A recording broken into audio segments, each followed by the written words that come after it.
Today I'm going to be showcasing how you can use the Flipbook feature in Procreate Dreams to create this melting ice cube animation. Now to get started, we're just going to go ahead and create a square movie. I've set it to HD just for performance purposes, and we'll just hit empty. Now the first thing we're going to go ahead and do is we're going to go to the Dreams file here. If we tap on it, we're going to go to the properties and we're going to change the frames per second from the default 24. We're going to change it to 12 frames per second. So we're only going to get through 12 of our little frames per second, which will slowly drag out the animation. So you can create more and more frames if you wish to create the sort of longer movie, but it's totally up to you. And the other thing we're going to go ahead and do is tap on the time here. We're going to go to our background color. We're going to drag our color sort of up into the top right here to get like a bit of an orange tone, and then drag our little area here of our color picker to something like here. So that could be your sort of background color. You can make whatever color you like. Now, we've gone ahead and we've gone to our plus, we created a new track, and we have our track here on our timeline. We're going to go ahead and we're just going to start at the very beginning. We're going to go into the option of drawing mode. We're then going to go ahead and go to our colors. Now you're going to need to go ahead and grab this color here. Now if I go to the value tab here, you're going to want to enter this code here, 749E9B. And once you've done that, you can go ahead and add it to the palette. I'll show you these when we get to them. So if we then go ahead and grab that color, we're then going to go to our brush. We're going to go to the option of inking, and we're going to use the dry ink brush. It is pressure sensitive, so we can press really lightly and we get something really thin, or we can press really firm and get something nice and chunky. We're probably only going to need the nice thin lines. Now that's probably looking a little bit too big. If we drop it down to sort of about 10%, we can have a play then with the pressure. Now notice two things. I've mentioned obviously we're only going to use the Flipbook, but notice the difference between if I just start to draw here, it creates a image that is the full duration of our timeline. But if we undo that and we go ahead and go into Flipbook mode by dragging down with that little grey handle, I create something on a frame and then close that. It only creates one tiny, if you zoom all the way in, one tiny little frame. And to zoom left and right with 3 fingers, you'll be able to zoom in on your timeline. It's created one individual frame. So let's go ahead and bring that down. You can hold down on a frame as well to go to the option of clear. And now we can get started with creating our cube. And that's all I want you to do is just think about this as just simply, we're just drawing in a cube, of course, and then a puddle that's going to go underneath it. So we're going to draw in a sort of straight line here to get started. And to start with, our ice cube's obviously going to be nice and defined. So we can make it pretty much like a perfect sort of cube shape. And don't worry if you have like a little line here and there that's a little bit sort of more faint, that's fine. We don't need to stress over sort of the shape of this too much. And being the type of animation it is, you're going to end up with the point where you're going to start to lose a lot of the sort of detail, obviously, frame by frame as you go. Now you'll notice also as I make my way through this tutorial that we're going to end up slowly starting to sort of care a little bit less almost about the line work.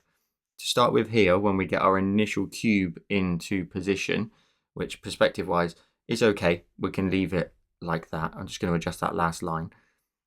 As we make our way through here, we're going to use the onion skinning, which is just going to make life so easy. Now that is literally all I want you to make, just a very simple cube shape. Now I mentioned the onion skinning. If we go ahead and tap down here on our time, we can go ahead and show the onion skin. So what onion skin does is if I move to the next frame, notice how that now turns to purple. Now it's not purple on this frame because this frame is of course completely empty, but what it's doing is it's showing me, Joel, this is what you did on the previous frame, so you can now use it as a guide for your next frame, which is awesome. If I also move a frame again, notice how it got a little bit more faint. So I'm now 2 away from the original frame. It's showing me, if we go to the settings and we go to edit the onion skin, it's technically showing me 4 frames back. Now for our particular design, we don't really need to sort of stress about that. We could drop that all the way to 1. Notice how it's disappeared here because we're 2 frames away. If I go back a frame, you can still see it. So if we go ahead and edit that onion skin, you can also see you've got a couple more options. You can change the opacity, you can make it nice and low. You can drop it down to say 50%, it's a nice medium there. You can also change the color. Now you'll also see that you have the option here for backwards and forwards. And if you tap on forwards, you'll be able to then change the color of what things look like in the future. Now we'll see that come into play in a moment, but notice how it's set to orange and we've got backwards set to purple. Set whatever defaults you like, and also you're probably going to want to change this in your own designs as and when, depending on the type of colors that you're using. Because we're using blues, purple and orange, perfectly fine. However, if mine was set to say this blue here, that's going to be very tricky in order to see our design. So you want to change your onion skinning pretty much dependent on what you're actually drawing. Now I'm going to go ahead and leave my settings like this. I've got one frame backwards and I've got 50% opacity with the purple set. Now on my next new frame, we can then go ahead and start to slowly make adjustments to our cube. So we can just draw this in, and I'm going to slowly, as I mentioned, start to sort of care very less about the lines here. Some of them will be nice and thin like this. Some of them will be a little bit thicker. Notice how I'm not particularly sort of stressed over what we're doing, other than simply just trying to get that cube shape in every single time.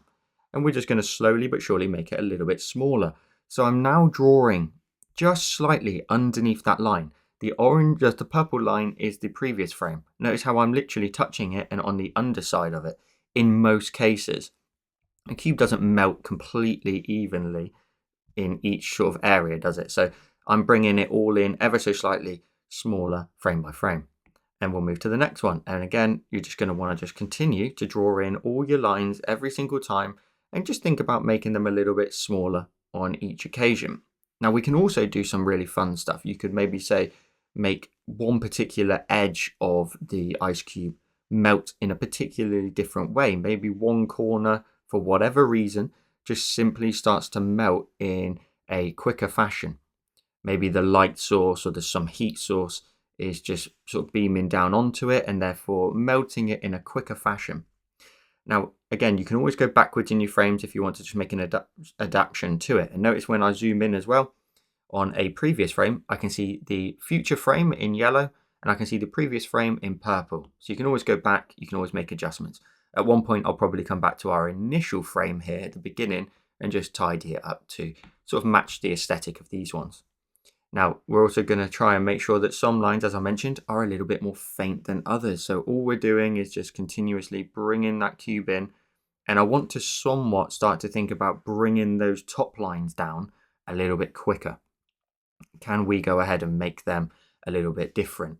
Now, notice how I also just made a bit of a wobbly line there across the top surface here. That to me just shows that this corner here is a little bit lower. So maybe I can grab my eraser. Let's set the eraser to something that we can use, such as the medium brush under airbrushing. And you can just get rid of lines then nice and easily. So I'll get rid of this line here because I've created a bit of a dip here.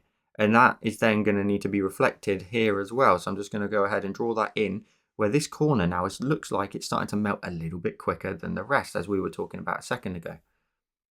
So we're just going to keep making our way through all of these until we're done with it. And you can sort of make this as long or as slow as a process as you like. It's just dependent on what you want to do with your particular animation. And you can spend as much time adding in little details. Now, it's always best to start off by creating all of your sort of basic framing. If you can create all of the lines for all of the frames, and then you can go back and maybe sort of detail each one. It's not best to sort of start frame by frame, drawing in detail immediately. You're going to end up potentially signing yourself up to too much work. As you make your way through and your sort of work develops, you may end up sort of, again, signing yourself up to too much work where the detail requirements per frame are going to be really extensive. So start off really simple. You can always go back and make adjustments. It's always best to sort of factor that in to not overwhelm yourself. Plus, if you then decide to take your animation in a slightly different manner, in a different way, a different direction of story potentially, then you haven't sort of wasted too much time creating a bit of a scene that's now going to be a bit redundant. Now, you'll also start to see, I'm dipping this corner down. I'm going to start to round off a few of the corners now as I make my way further through this. And this is a perfect example of kind of the processes that are involved with creating a kind of flipbook animation here in Procreate Dreams. You have to sort of get through each individual frame one by one, think about what you're doing frame by frame, what sort of adjustments are you planning on illustrating to the viewer of this animation, what sort of things do you want to portray? I'm trying to create that curve here at the top. I'm also going to start to dip this corner down, and I'm also going to, again, try and make sure that I've got the odd sort of thin line here. The lines don't need to be sort of big, bulky. I could even on this front one here, just like leave a little gap. For example, if I move across, that's all I did on that line on this occasion. We know the structure, we know it's a cube as such. And so you don't have to always create sort of super long, bold lines every single time, just this sort of outline effect. So as I do in all of my tutorials, I'm not going to skip ahead. We're going to do this sort of frame by frame. And again, when you do follow me, what frame by frame sort of through a tutorial, and whether or not it's Procreate itself or in this particular Dreams tutorial, you will sort of pick up a few little things as I make my way through. And I think it's always best that you can then have me sort of follow you through the process of your design. Again, whether it's Procreate or it's this particular Dreams tutorial, you may pick up on a couple of things that I'm trying to do as I make my way through the process, but feel free, of course, to put on some heavy metal music if that's what you're into, and drown me out until we get to the next part. But I'm having a lot of fun with Procreate Dreams and creating just very different styles of animation. Now our cube's starting to get a little bit sort of deformed, and you can just start to think about, okay, do I want to bring in a particular side a little bit? This side over here is looking a little bit too large. So let's go ahead and now start to sort of think about, let's just bring that in a little bit further. Let's bring that in, let's go along the bottom. Let's then also start to flatten this out a little bit more. So this one here is going to end up like a little bit of a, too much of a solid line on that occasion, to be honest. I can just draw a little simple line like this and bring that down quite a bit more. And I'll do the same over there too. And we'll bring in the sort of back area as well, and maybe even create like a bit of a rounding effect over here on the back edge. We'll come down here, and the bottom is going to just essentially stay the same almost positioning wise. I'm bringing it in ever so slightly frame by frame, and our cube is getting smaller, but as we make our way sort of into here, this corner is pretty much going to stay the same throughout the majority of it, just simply based on what we're drawing. Now I'm going to start to sort of think about rounding off the far corner, just so I can make some adjustments and fun sort of changes in the cube per frame. So as I make my way over here, I'm going to start to maybe think about sort of dropping that corner down a little bit on the far end, bringing that in again. And my pressures are all very, very sort of different to one another. I'm not trying to sort of keep them very sort of firm and bold. I want to make sure that the lines are nice and sort of just scratchy, almost very sketchy. Now, I want to try and bring this corner into our design a little bit. So I'm going to bring that line again down here. I'm going to bring in the bottom lines and then bring this one in a good little chunk there. Start to sort of roll that off. And also roll this one off as well. And also, your natural position of your hand will determine a few of your lines. So try and sort of fight that a little bit. Try and fight your natural sort of angle of your hand and it wanting to sort of go in certain angles. Lovely stuff. Also, another factor just to bear in mind, especially early doors with Procreate Dreams, is there is no stabilization settings just yet in the brushes. So keep it sketchy. Don't try and force yourself to create super straight lines all the time. Keep it sketchy, have fun with it, keep it nice and sort of easy.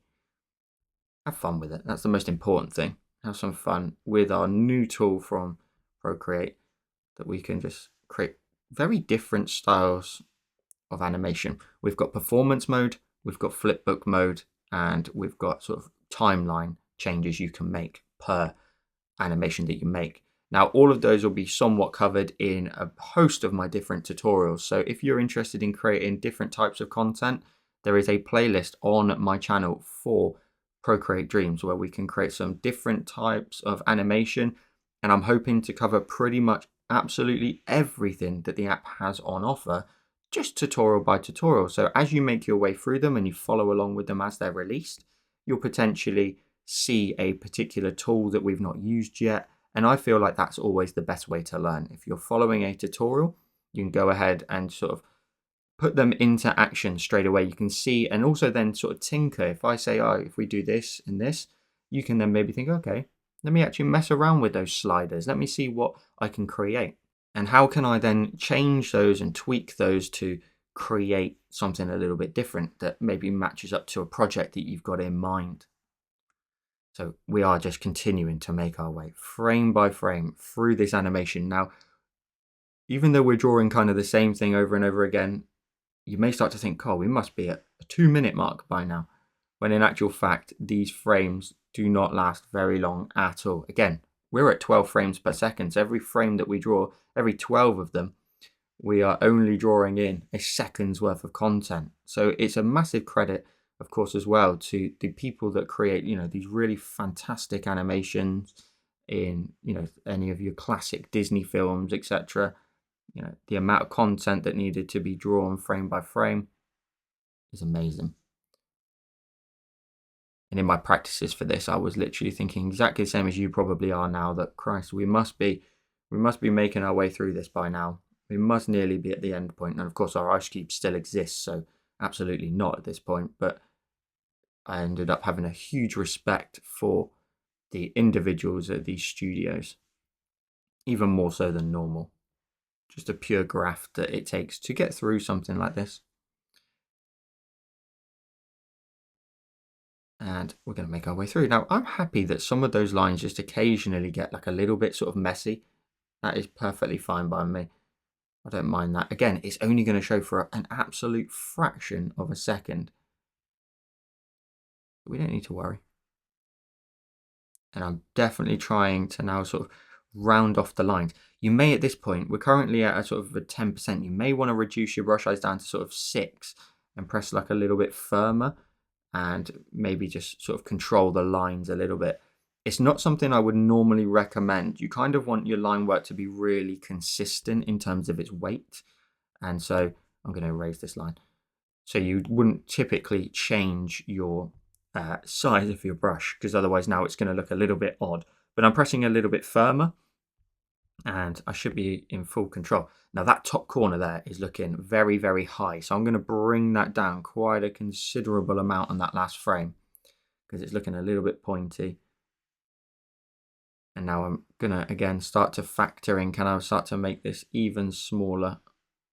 Can I start to sort of take a few liberties here and make it speed up a little bit in its process? And judging by how I've gone about this now, and you'll only see this development frame by frame, that top corner was very high and very high for too long. So now I'm trying to sort of not replicate that, sort of fix it as I make my way through this now, frame by frame. So we're going along the bottom every single time. Just making adjustments, bringing that back corner down, trying to play catch up. It's a phrase I've been using quite a bit in Procreate Dreams, of playing catch up, where you're trying to chase either an animation, you're trying to chase the next part of the design or something like that, chase an element that's moving. And in this example, of course, we have the cube itself is just moving in terms of its shape. Now, we're going to bring that in quite a bit on this frame. Taking a look at that, it's definitely changing in size, and I think that's fine. I think this is such a really good example of a particular sort of topic of drawing where we can go ahead and create something that doesn't have too much of a form. It is an ice cube. It is melting, and it is going to melt in different ways. One side is going to melt potentially a little bit quicker than the other side. As you make your way through this, the form of a cube does not have to be perfect frame by frame. So it's a really good example of something where we don't have to sort of abide by too many rules. You don't have to abide by the perspective too much.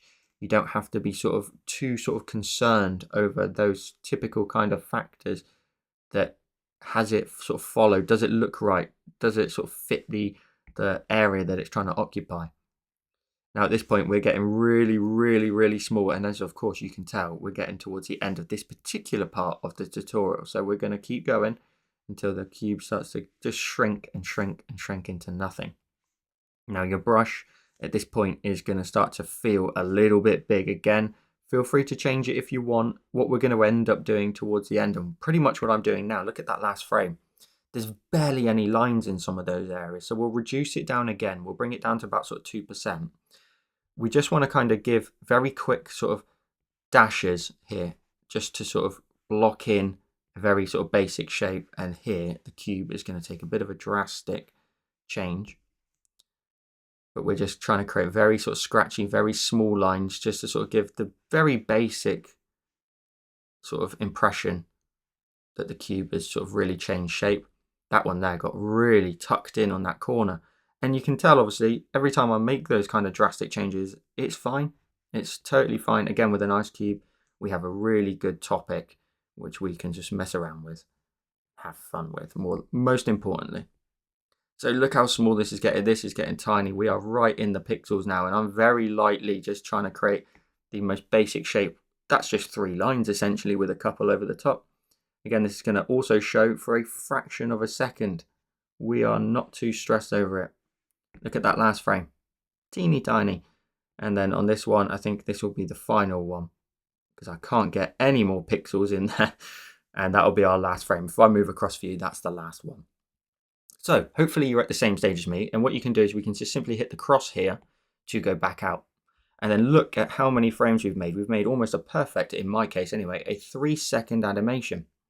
And if we go to the beginning and hit play, you can then see how your cube just starts to shrink in size and make its way smaller and smaller and smaller. Now let's go ahead and create the puddle. Now what I would recommend is you can either do it on the same sort of frames here if you like, or you can go ahead and create a separate track. So we can create a new track by hitting the plus, hitting track, and then on here we're going to draw in the puddle. Now we don't want to have a puddle immediately, so we're going to move a frame across and maybe even a couple. So we'll just sort of tap here, we'll bring down the Flipbook, we'll take a look at our animation, and we'll see how many frames. So we're 2 in, 3 in, and maybe at this point we'll then start to factor in the puddle. So let's make the brush size back up to something closer to what it was, so it matches the same aesthetic. And then maybe sort of round the base here, you just sort of add in a couple of wobbly lines, just a few, and then sort of wrap that round the back, just a little bit like this. So I'm kind of going out from the corners. And if you feel like you've jumped a little bit too far, you can always go ahead and go back a frame and make it a little bit smaller. But I'm going to carry on from here. And all we're going to do frame by frame is just continue to make this bigger and bigger and bigger. So you're essentially just going to keep exaggerating parts of the puddle here. And sometimes you don't have to. So you don't have to make it any bigger. You can see here that there is a number of these areas here on this particular frame that matches almost exactly to the last one. We don't have to make it sort of expand at exactly the same sort of pace all the way around. That's perfectly fine. We can just leave that. And then on this one, I'll make it a little bit bigger. Now what I'm doing here on the back is, if we go ahead and move a frame, you can see I'm not really connecting it on the back. I want it to sort of wrap around because we can't see the edge of sort of the puddle that this is being sort of created. So we don't necessarily have to create like a perfect line that sort of wraps around towards the back. You can just scratch it out, let it sort of blend out. Now that's expanding. We can continue. Now, also, just like we did with the cube, try and think of little areas where maybe you want to start to exaggerate. Maybe like this right side down here. Do you want to sort of maybe sort of have some fun sort of exaggerating that a little bit more? And also on the last frame, you can see I also had a gap, trying to replicate the same aesthetic. That just simply matches exactly the same sort of styling that I've already been doing in this particular design already. So I'm just sort of matching up to that and giving myself a little bit of creative freedom by not having to sort of match up super perfectly. Now on that one, we got a little bit wider, quite a bit wider, and then I'm going to let my pressure get really light, and then especially around the back here as well. Next frame. That back area of the puddle's looking a bit flat, so we'll go ahead and just try and make that a little bit larger this time. And then I'm going to start to slowly have breaks in my lines, where the water's starting to go in its own direction and have like little areas of water. So here on the back edge, I'm going to go along here. And I'm going to create a bit of a wobble outwards there. And I've kind of split mine now into sort of 3 parts. Now also take a look at your frames. Take a look at how far you've got. If you think you're getting really close to the edge, you're going to have to start to slow it down a little bit. So we have got our puddle, and I'm going to have to maybe on certain frames here. So my next frame, if I bring that down, I'll just factor that in now and try not to sort of stretch it out too far, especially on the back area. So on this particular one, maybe I just create like a little bit of a larger area there here, where it's just trying to stretch away from the body, and I'll do the same over here as well. But maybe on this one, it sort of matches up quite nicely to the rest. Then as we start to get into these larger sort of areas now where we've got this big gap in here, you can maybe start to sort of factor in a few sort of mini ripples in the water. Now, obviously it's not creating like an ocean, of course. It's not going to have like a tidal kind of look to it, but you can maybe just add in some further detail. So maybe like on this layer here, we maybe just sort of create like a few sort of wobbly lines here. Now, again, don't sign yourself up to too much. These lines here are exactly what you're going to need. You don't need to do anything more than that.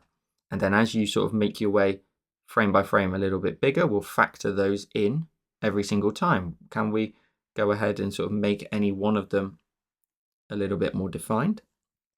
Can we make them sort of flow in an outward direction towards the edge of our sort of puddle here, as if they are really making their way outwards? So I can sort of add in a little one there. I'm going to slowly start to think about breaking this one up so it can go in two different directions. So the line is here, and I've broken up the corner so I can bring it this way, a bit closer towards us. And then on the outer edge over here, I'll create a very, very light line over there. We'll move out a frame again. How's our puddle looking? Again, on the back end, I don't want to sort of stretch that out too far, but you always have to abide by the last frame. So at this point, I'm going to start to sort of break that out into like a little bit of a sort of pointy area there. And then I'm going to bring the puddle down. Again, trying to find little areas where maybe I can exaggerate where the water's definitely started to make its way a little bit further outwards. Scratch that into the back there, and then let's just have another liberty here and just very light line work here, just to sort of push these sort of ripple kind of lines here outwards. And we'll just slowly start to continue to factor them in literally every single frame. Can we start to maybe add in a little something else? And then on this one, I'm going to keep it going the whole way round, maybe all the way around to here, then have my break in the line and bring that up and around like so and in behind. Again, little scratch lines here. Can you add in any sort of details like so? And you can just let a line just literally die out.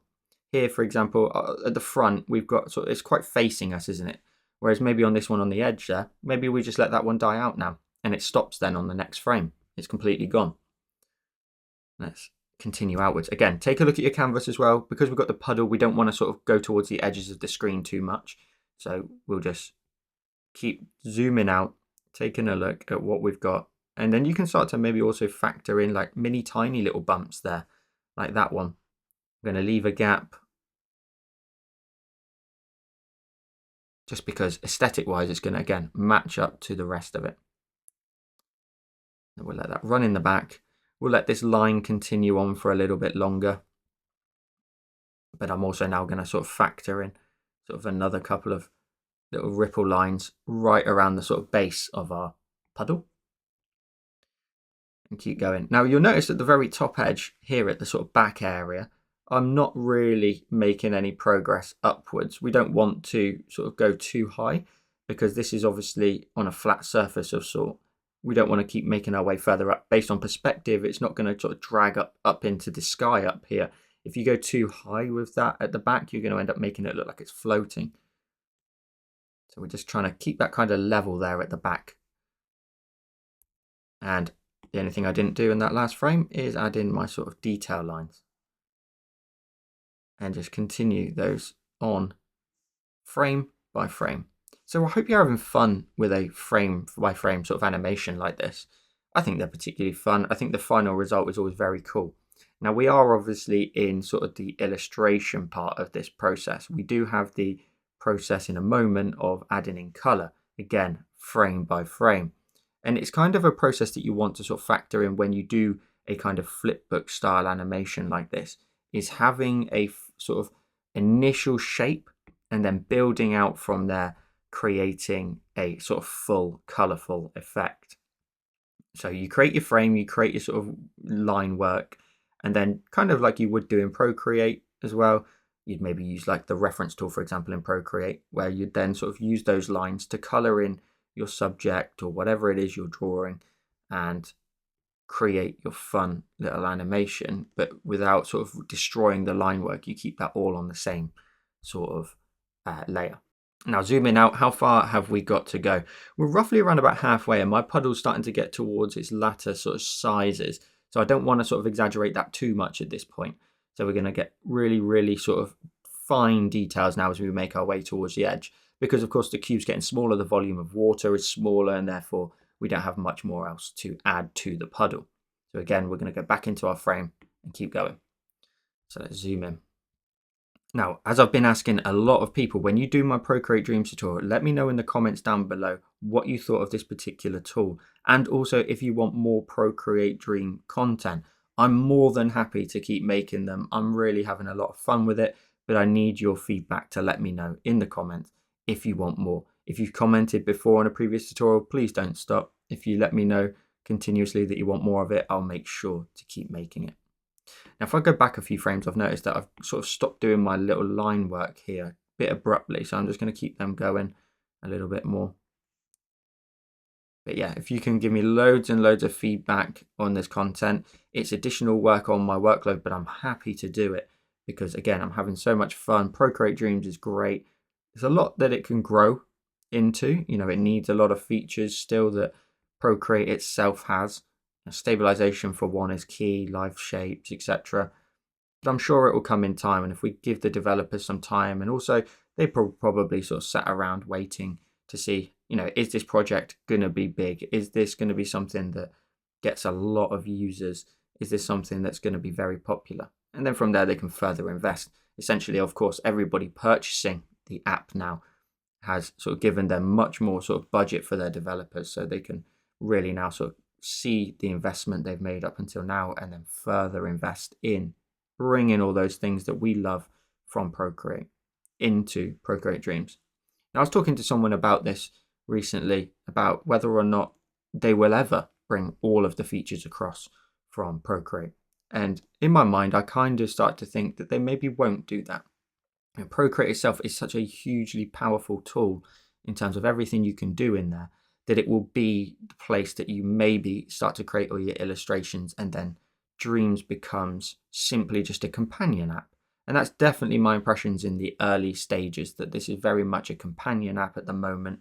And for the early days anyway, we will have to create all of our animations sort of either frame by frame like this up in the stage area, or we'll go back into Procreate and enjoy all the luxuries that we have over there of all of the different features. But it definitely has that companion feel to it. Let me know again in the comments, what do you think about Procreate Dreams in its early stages? Is this something that you think is going to grow into almost a Procreate replacement, or do you think it will simply just be always alongside there? Because they're never really going to probably want to get rid of Procreate as such. You know, they're not going to put everything into here, otherwise you would just simply buy this and not Procreate. And if you had the option to export an image from here, you would literally have everything you need in order to maybe just use this if it had, again, the same feature set as Procreate itself. Now, I stopped a few of those lines on the previous screen, so let's go ahead and just add in a few more of these. Again, I'm going to start to maybe think about fading a few of them out. They'll look great as well later on in the animation if you can fade a few out, just let them sort of dissipate. A little something like this, and then move on. And then you can sort of maybe reintroduce a line, you know, as it maybe sort of fades out a little bit. Can we reintroduce a line? Make it a little bit bolder, especially like down here towards the edge of the water.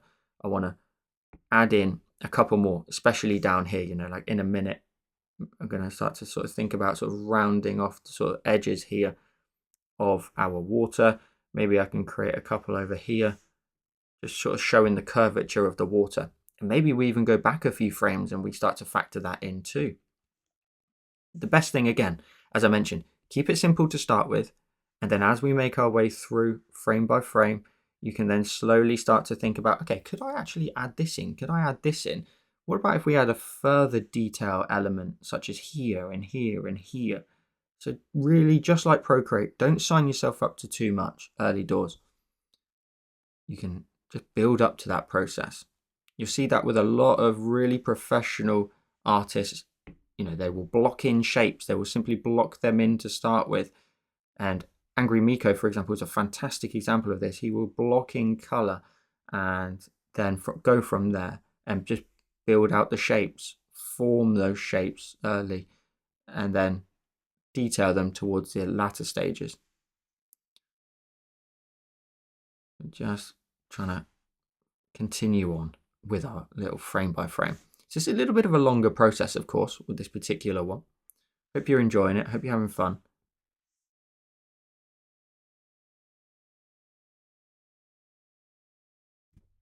And again, I'm now looking for, maybe is there little sort of accents I can maybe sort of draw in here and there around the edges, just to show that sort of wet puddle.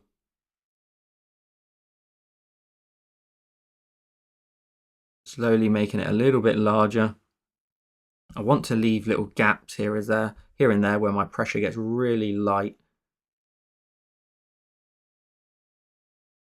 On that back edge, we may think about sort of joining them up shortly. Now the puddle didn't get much bigger on this particular one, so these lines aren't going to move down too much. And I wouldn't really call them ripples, it's just more sort of maybe reflective, just elements, just to kind of show that it is water rather than something else. Now, where are we? We're nearly there. So well done if you've made your way through this particular part. Let's just continue on down here. Now again, every single frame is going to show for a fraction of a second. We don't need to sort of stress over any element of that at all. And add in a few more sort of lines here. Follow on a few of these down here. Now, because we're losing our ice cube at this point as well, these little details here will be great because they'll just give us a little something else to look at rather than a large empty blank space. I'm going to factor in a couple more here as well, as the cube is getting particularly small now. Let's draw that one again. Draw in a couple more, but mainly towards the edge because they're going to really show the curvature of sort of the volume of water. Where are we? Let's carry on. Next frame. Now, we didn't do the outline on that one, Joel, so let's go back, shall we?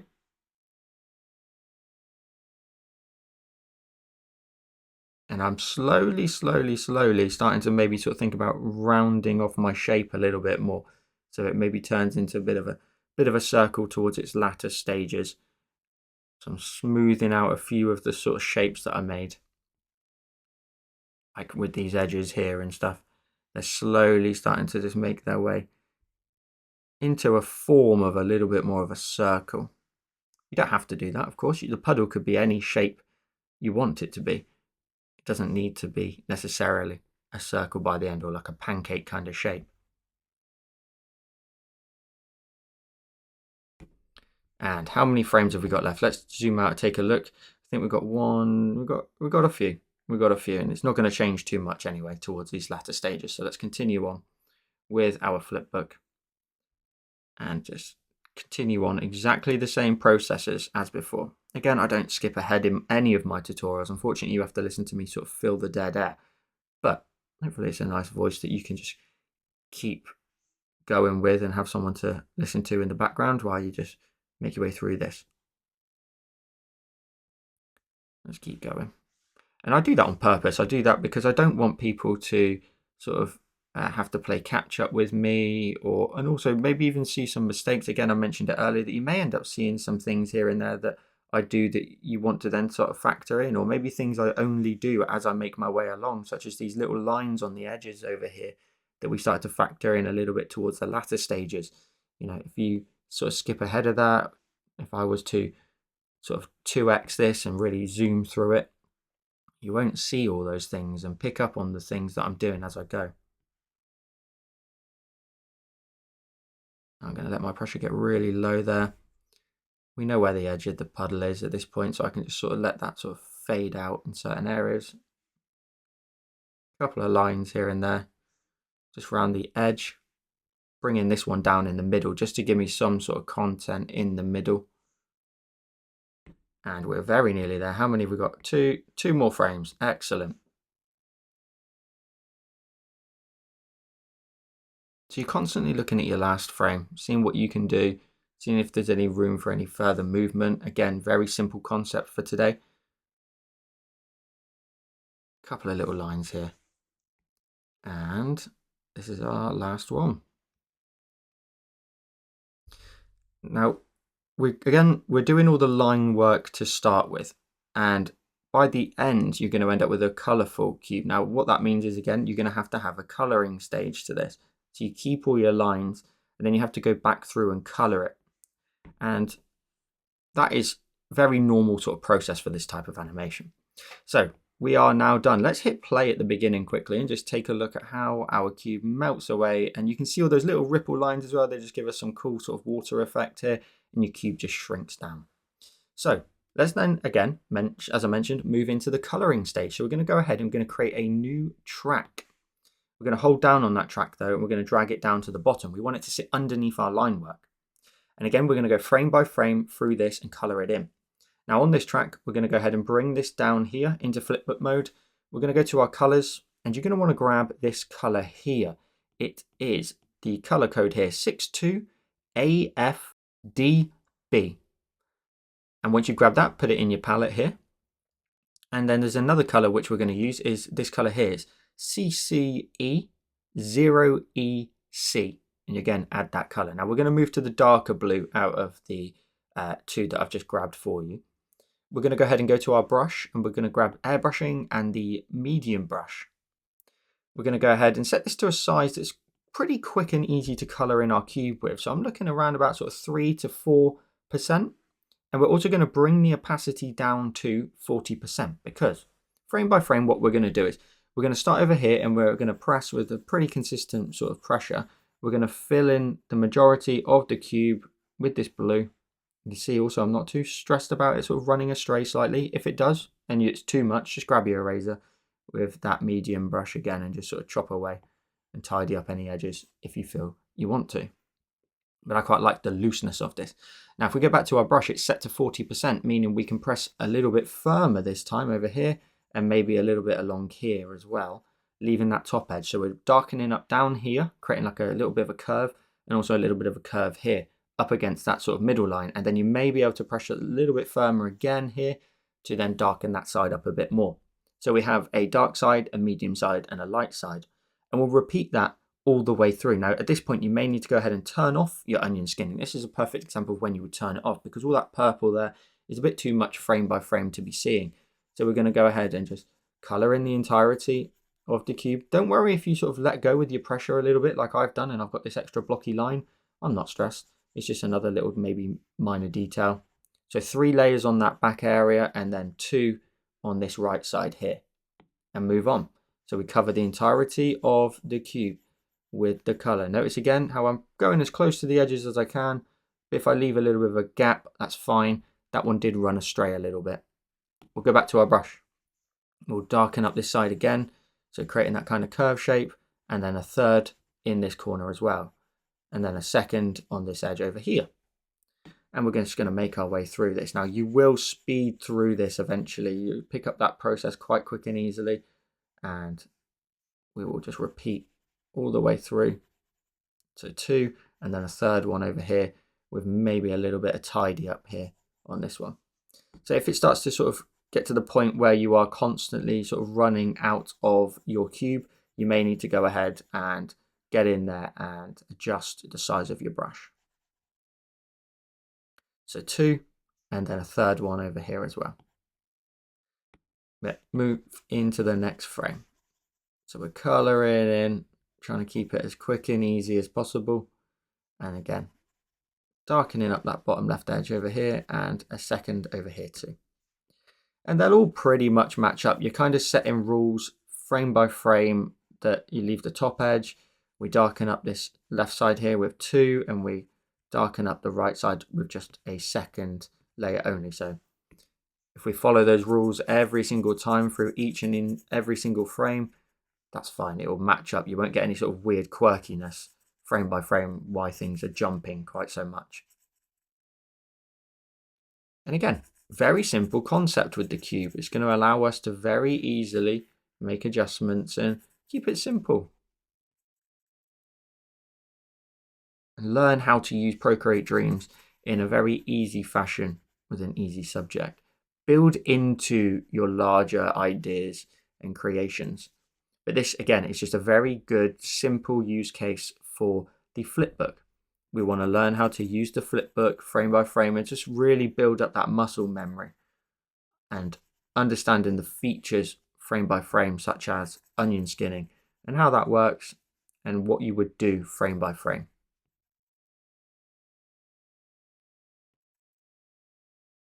Now, of course, you'll notice we also, of course, have our puddle, and the puddle is going to be another area of colouring.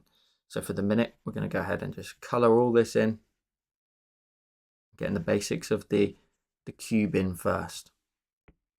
And we also have the lighter blue as well that we created, that additional colour, which is also going to go on our cube. So we will come back and make refinements. Now, my brush is getting a little bit too big, so I'm going to bring that down in size. It's totally dependent on where you are with your animation. I'll bring this down.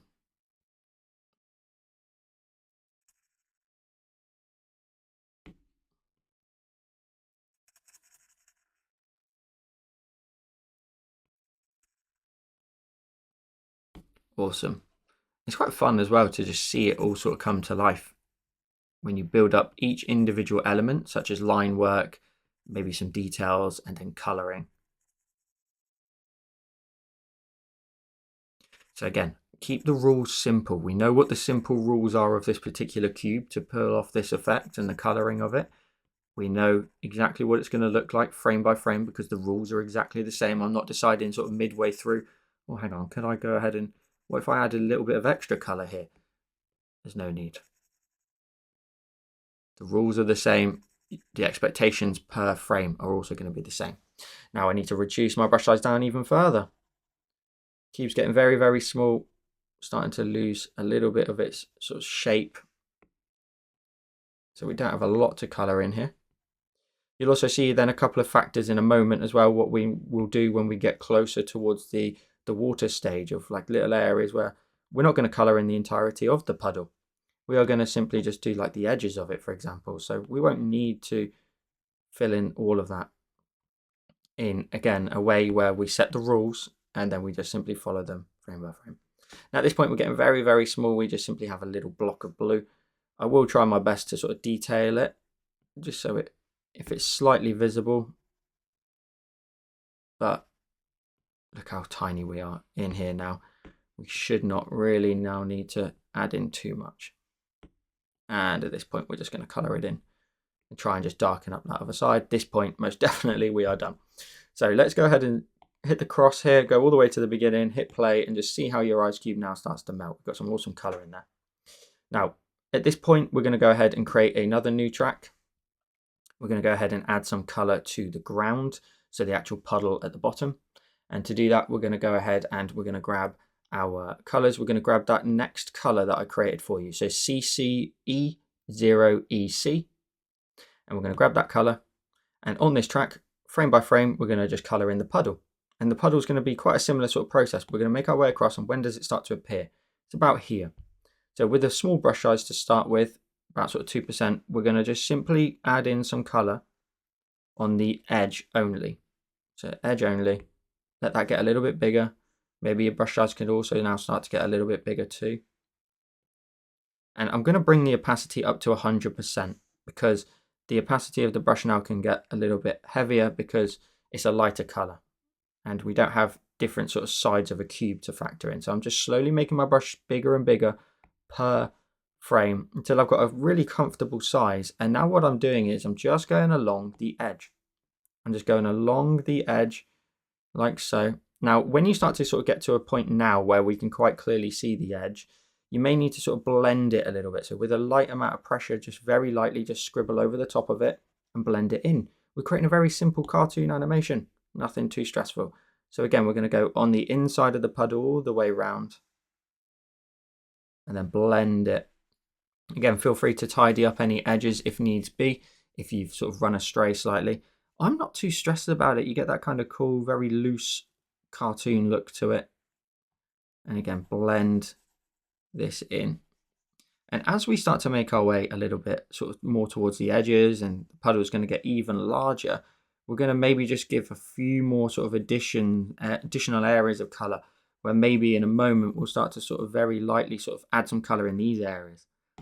So we're getting to the point now where the puddle's getting very close to that exact moment. So we'll go around these edges, blend it, going over the top of it very lightly. And then what I'll do is I'll just very lightly sort of run some blue through here, like an additional line of color. That's it, keeping it really, really simple. Let's go round here. So round the edge, we'll blend. And then we'll just scrape in some additional blue in that gap. So we're just leaving like a little bit of sort of the base color to come through.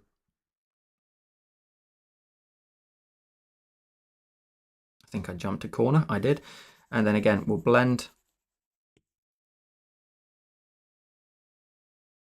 And then we'll, in that gap, very lightly sort of scrape in some blue. And you can connect it, you can do whatever you like. I'm gonna keep going all the way around here now, along the edge, blending it. In a moment, I'm probably going to make my brush size a little bit bigger again. For a minute, again, we scrape that little bit of blue in this gap as well. And again, connect it if you want to in certain areas. Really, really loose. Really, really loose.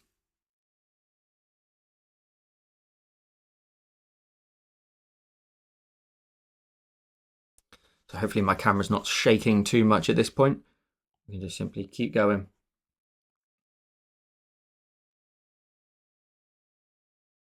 Lovely stuff. And we'll get some blue around sort of the base as well. We'll add some blue now around the base. So now I am making exceptions because the puddle's getting bigger. We wouldn't want to simply make the puddle only have this edge of blue the whole way around only. You know, we have a bigger space. So once we've got more space, we can add more detail and different factors. Now, I know that's contradictory to something I said earlier, where don't want to sort of add in too much detail sort of midway through. But when you do have something as straightforward as this, where the puddle is simply just getting larger, you can then factor in maybe a few little additional areas of color. So let's keep going.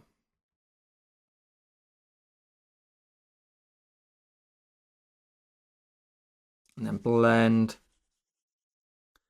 blending that out. And again, a little bit in the gap. So keeping it really simple. Now, I know I've asked you to add a lot in the comments down below, but let me know if this was a little bit easier or harder than you anticipated looking at it in the early stages. Again, it really helps me with feedback. So I'm going to forget how many questions I've asked you, but feel free to let me know in the comments. The comments is such a vital part of this because it just helps me understand what to make, what better content to make. Is certain things a little bit harder than anticipated, so we'll avoid them in future. Or it was good that it was a little bit harder. I'm gonna make the brush size a bit bigger now so I can blend this in a little bit quicker. I've got much larger area to play with. And again, a little bit of a scraping of blue. Again, feel free, obviously at the minute, I'm kind of getting through the process. If you want to, you can always go back frame by frame, tidy up any edges if needs be.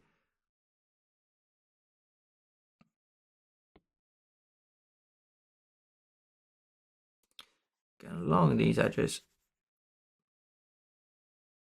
With your line work as well, I recommend that maybe you try to create a color like I have. Sometimes black is appropriate, but sometimes black doesn't give you any sort of leeway then with your shadows later on.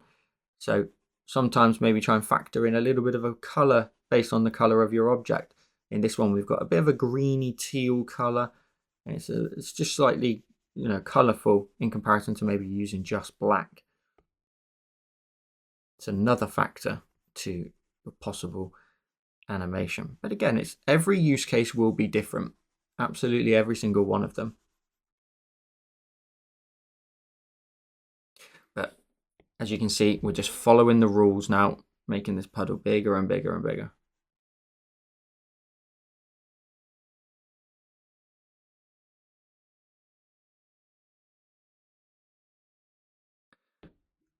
And we're very nearly at the point where we're done with the puddle itself. Same rules, blending out every single time. I'm just getting through the process, just getting through it. I'm really looking forward in a minute just to seeing that final result.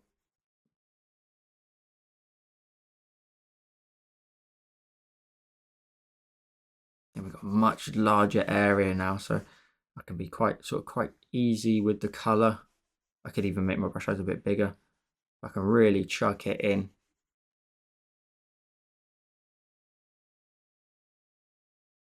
Blending this in.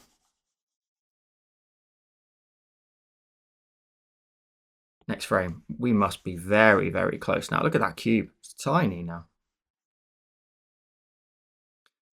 So just a reminder again, I've got a bunch of other Procreate Dreams tutorials on my channel. So if you want to go ahead and check them out afterwards, there'll be a link at the very end of the video in a playlist. There'll also be a link to it in the description down below. And very user-friendly, early sort of stages of Procreate Dreams and how we can all learn the processes together. I'm learning Procreate Dreams alongside with you, so you're just seeing the result of a few of my sort of adventures, and then we can do them all together in my tutorials.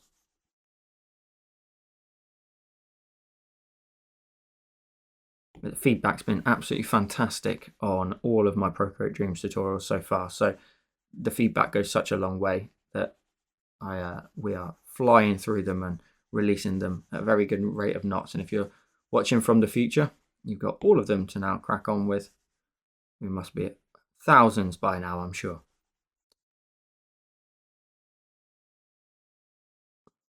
Blending it out always, and then that little sort of extra sort of curve in the middle here.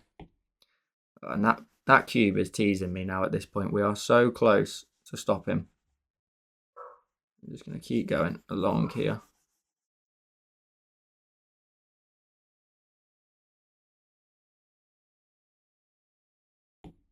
And that cube, I could have sworn we were done there, but we're not.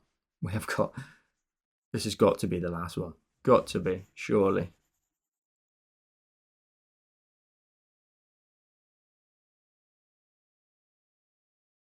Bingo. There we go. Excellent stuff. Right, so let's hit the cross. Let's go back. Let's go right to the beginning and let's hit play. And you can see now your puddle has this awesome little bright blue color to it. Awesome stuff. And it kind of ripples its way out from there. Now, one thing you can also do, this is totally optional. We're going to go ahead and create another track. We're going to go ahead and we're going to add some frosted lines to our cube.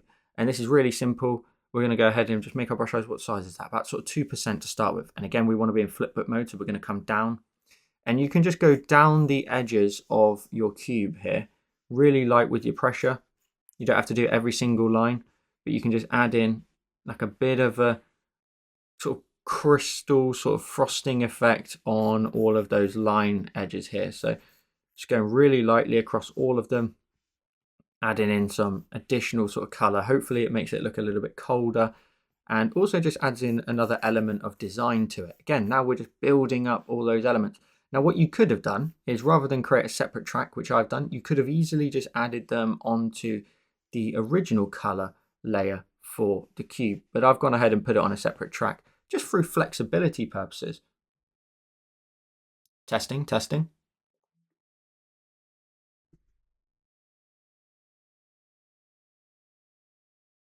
Just so that if I want to, I can delete them. If I don't like them, I can go ahead and you just have more freedom. It's just exactly the same principle as Procreate. If you want to, you can create new layers for everything in Procreate, can't you? And separate them out. And if you don't like a particular element, whether it's your shadows, you can tone them down. If you don't like a particular element in here, it's exactly the same. We could delete it. We could adjust it using the hue, saturation, and brightness filter. We can just adjust to our heart's content. But giving yourself that little extra flexibility is going to be great for your future projects. So what I'm doing is very lightly just going along a lot of the line work here, just adding in a little bit of a frosted effect on the inside area of the cube. Now at this point, the cube's getting a little bit small. My brush is getting a little bit too large for it. So I'm going to have to slowly start to think about factoring that in and making it a little bit smaller. Different levels of pressure as well I'm adding as I go round my line work here, so that some of the frosting is not sort of too consistent.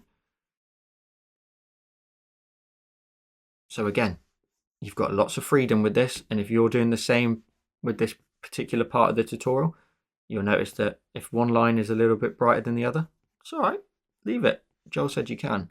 You can leave it, add in different variations per frame. Because we've got a moving element such as a cube here, maybe it changes, maybe it simply does change, maybe based on the lighting and the density, maybe it's certain parts of the cube that it would be a little bit brighter, who knows. As I always say with my Procreate tutorials, if you can come up with a convincing argument as to why you've done it, even though it may have been a mistake, it doesn't matter.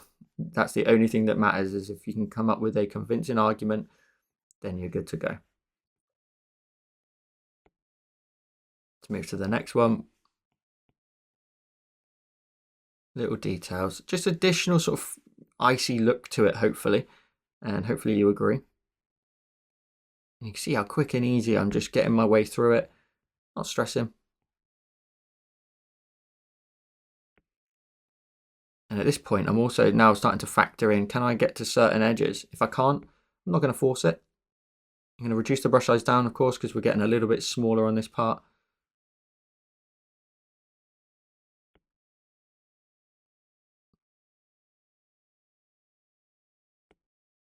We're going to very slowly start to lose these sort of details. So at this point here, we're going to start to think, is there any point anymore of adding any further lines like this? Because it's just getting so small that we're not going to see that. And I think at this point here, we would stop. And if we go ahead and we pinch with 2 fingers to make sure, and we go full screen with 4 and hit the option of play, we end up with today's finished animation. So I hope you had fun learning how to use the Flipbook feature in Procreate Dreams. As always, make sure to subscribe for more Procreate and Procreate Dreams content. And if you want even more Procreate content from me, you can go ahead and join me over on Patreon, where I post 3 exclusive tutorials every single month to my Patreon supporters, with the catalogue sitting at over 90 Procreate tutorials at the time of recording, and with more added every single month. It just continues to grow. You can have your name featured in videos, get sneak peeks, early access to tutorials just like this, and much more. So hit the link in the description down below and come and join the community. And as I mentioned, if you like this one here on YouTube, you can go ahead and check out this one on the screen now. Thank you so much for watching. Have a wonderful day, and I'll see you in the next one.